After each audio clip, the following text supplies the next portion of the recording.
Good morning, everybody. We're live here from the birdhouse where we are going to be giving you an update about some of the different birds people are getting in their backyards. And we're going to talk about heated bird baths because as we are getting on in the season, it is getting cooler and colder. And definitely at night, people are getting their bird baths frozen over. And there are solutions to that. So we'll talk about that.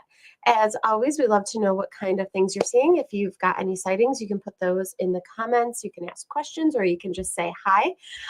If you are local, we've got a local news celebrity, Don Alhart, coming in today from 11 until 1 to do a book signing of his children's book, Sibley's Christmas Adventure, which has been really, really popular. And all of the proceeds, 100% of the proceeds, all go to the Ark of Monroe. So we've got that going on today from 11 until 1. So Don will be in the store between those hours. And the books are $20. We have little plush mice that go with the book that are $8 if you'd like one. Or if you buy the bundle, it's only 25. And like I mentioned, 100% of the proceeds of that will go directly to the Ark of Monroe. So that is today, which is Saturday from 11 until 1. So we'll be here soon. But let's get started. As far as the birds go, as far as the bird baths go, when we talk about having the best setup for the fall and winter, one of the things that was included in that are bird baths.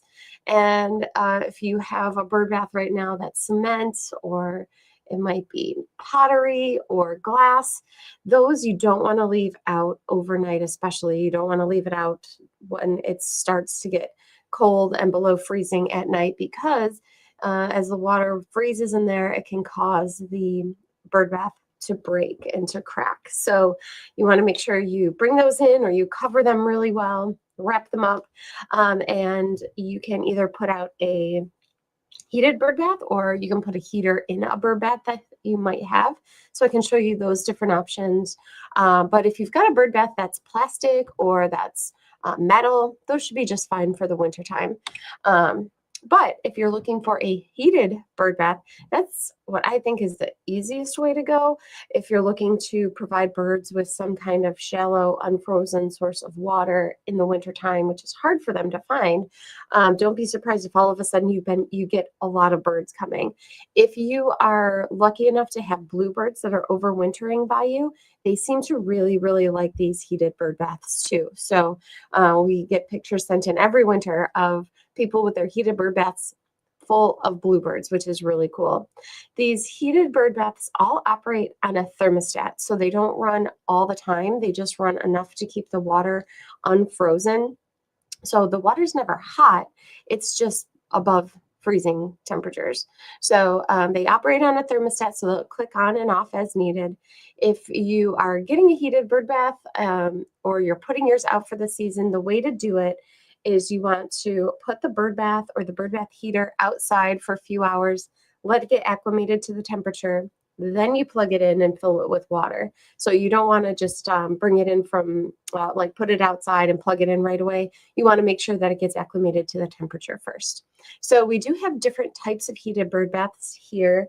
The most popular one probably, and my favorite, is this one. This is a 14-inch heated bird bath. It comes with a pole, so you can stick it right in the ground, or you can also put it in, you can put it on a deck. It comes with deck mounting hardware. So we've got that one in stock. We also have this one, which is really similar. It's a little bit smaller, but it comes with a stand with legs. So this you can put in your yard. You can put it on a deck. So as you can see, they all have cords. So there aren't any kind of heaters that are just solar, unfortunately. If they ever start making them, we will absolutely carry them. But all of these heaters are plug-in too, I should mention.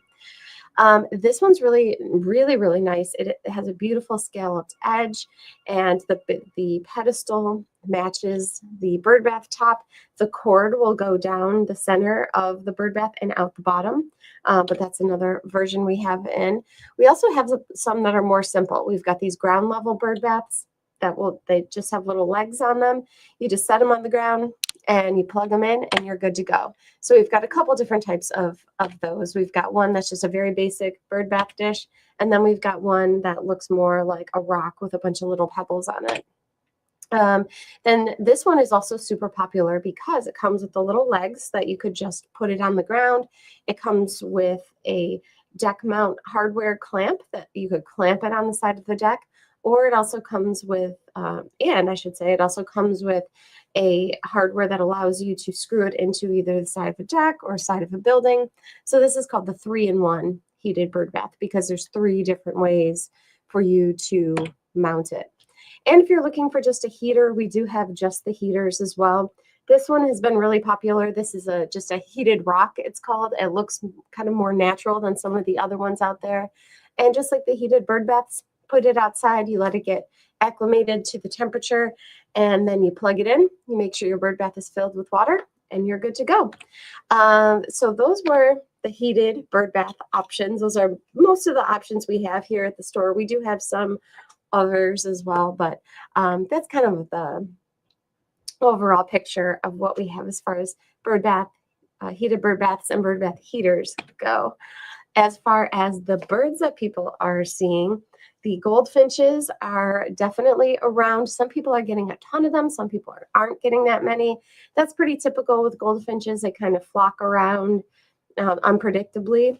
But if you're not getting the goldfinches, you want to make sure that your feeder is clean and that the seed is fresh, because the Niger seed that goes in these finch feeders can get dried out after a couple of months. So you want to make sure your seed is nice and fresh and that feeder is clean, and that's going to give you your best opportunity to see the goldfinches, which this time of the year are not bright gold, but they look like this, kind of like a more muted color. They're more of an olive color. But goldfinches are definitely around. So are pine siskins. People are getting a lot of pine siskins at their feeder. So if you see something that looks like a very stripy goldfinch, take a closer look, because it could very well be a pine siskin, especially if it's at your Niger feeder or your sunflower heart feeder. House finches. House finches we have all year round, but what's going to be more common in the wintertime are going to be purple finches. They're more common than they would be, say, in the spring. So lots of sightings of purple finches around too, especially coming to black oil sunflower seed feeders and safflower feeders. So they are definitely around. But what's really exciting is that we are having an eruptive year again with some finches. So we're getting some birds into the area, which you don't see every year, which is really, really fun. One of which are the red poles. And red poles are a bird that will come to bird feeders. So the red poles come to Niger feeders especially.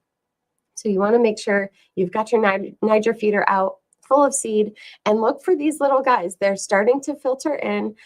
There's been sightings spread out throughout the area, and the red poles are about the size of a chickadee, so they're a small bird. They've got that little raspberry colored dot on the top of their head.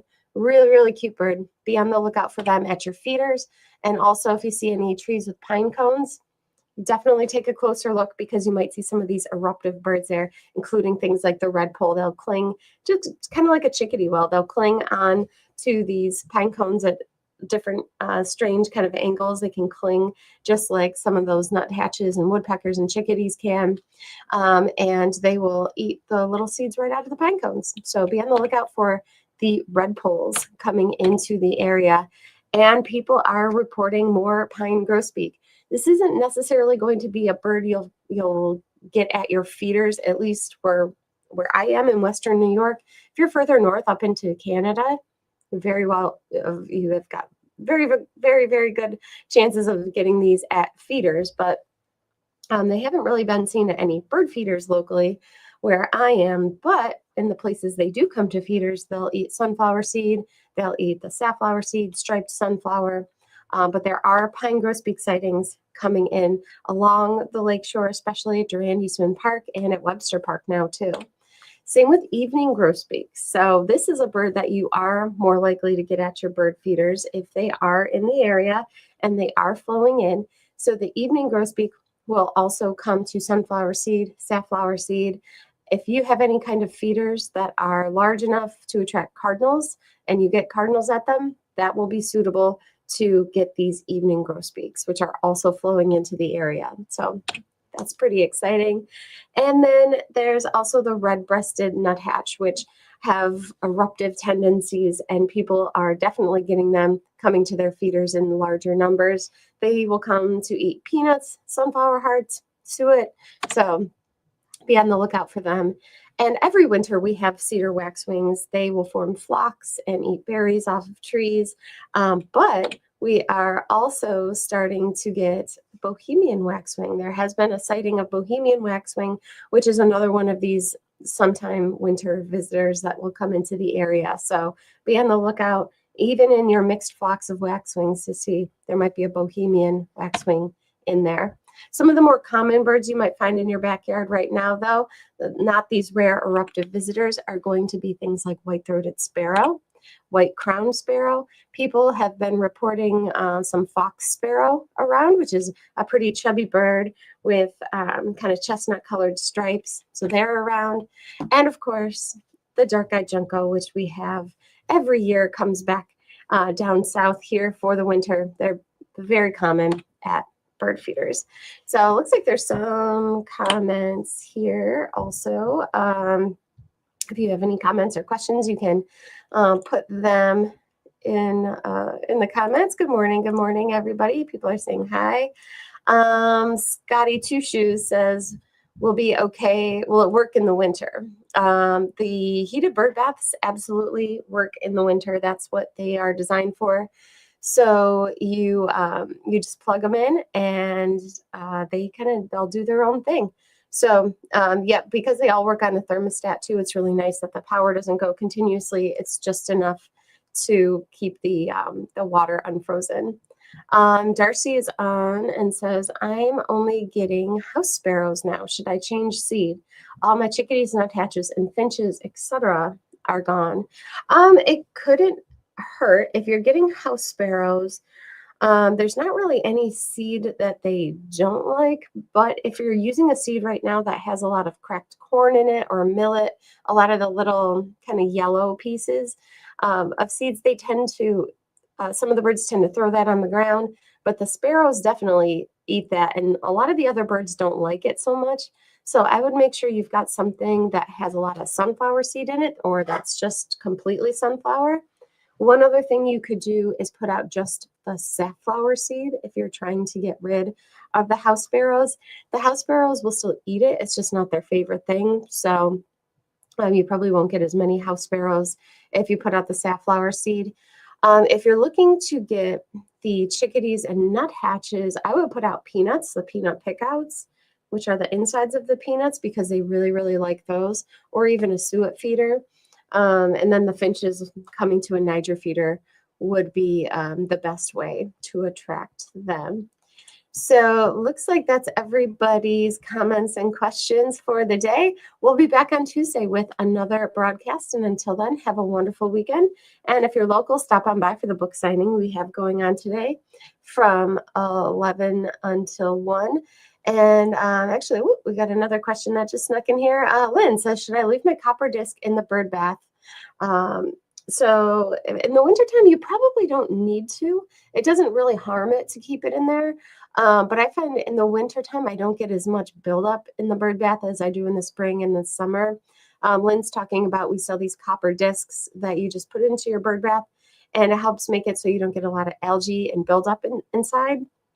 And it won't hurt anything by leaving it in there, but you probably don't need it, honestly, over the winter. But it looks like that is all the comments and questions. We'll be back on Tuesday. And until then, have a wonderful weekend, and we will talk to you soon.